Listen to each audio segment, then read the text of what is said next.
On the day Mom and Dad divorced, two divorce agreements lay on the table. The first one stated that the child was to stay in the old house in the old town with Dad, Chuck Browning, who was addicted to gambling and riddled with debt. The second one stated that the child was to go to the coastal town with Mom, Marina Dillon, who had remarried a wealthy businessman. In my previous life, my younger sister, Tamara Browning, cried and begged to stay with Mom, so I silently packed my bags and went with Dad instead. Later on, Dad quit his gambling habits and received a large settlement for selling off his old house in a land expropriation project, and that was when he began pampering and showering me with affection. Meanwhile, Tamara suffered emotional abuse at her stepfather's home as she was forbidden from leaving the house at all. Eventually, she died of depression. Now that we were reborn, Tamara snatched the cigarette away from Dad's fingers and hugged him tightly. I feel sorry for Dad, Tiana. You can go ahead and enjoy your life with Mom. I'll let you take it. Dad was stunned momentarily. Then, he stroked Tamara's head with a look of relief. I said nothing and picked up the train ticket that would bring me to the coastal town. Tamara had no idea that Dad only managed to quit his gambling habits because I had worked myself to the bone paying off his debts while suffering from a brain tumor. Dad finally saw the error of his ways after I nearly gave up my life for him. And now that I was reborn, I no longer had to put up with the voices of the debt collectors hounding us anymore.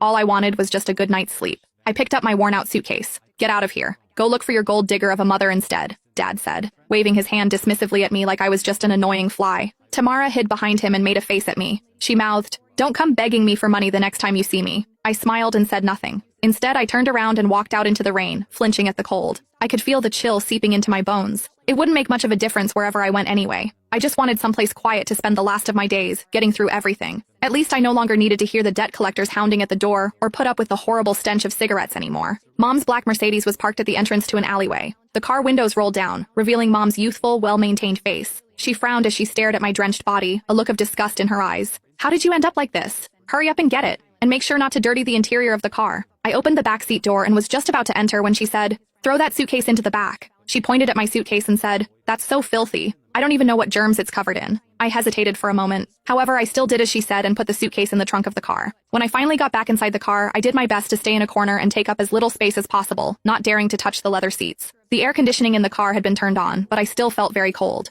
"Make sure you behave yourself when we reach that place, Tiana," Mom said, looking at me in the rearview mirror while driving. "Your new stepfather doesn't like noise. Stay in your room as much as possible and don't come out. Don't chew with your mouth open and don't drag your feet on the floor while walking. Also, don't you ever bring up your dad. He's nothing but bad luck." I looked at the fleeting raindrops outside the window and nodded. "Got it." I felt a sudden sharp pain in my brain. My vision went black for a while, and I hurriedly held my head in my hand. "What's wrong?" Mom asked, sounding impatient. "Nothing. Just a little car sick." "You're so delicate," she said with a scoff. "Just like your dad." I closed my eyes and forcefully swallowed the metallic taste rising in my throat. I didn't want to come back here anymore if I could be reborn again. The car drove on for 5 hours. It was dark by the time we arrived at the huge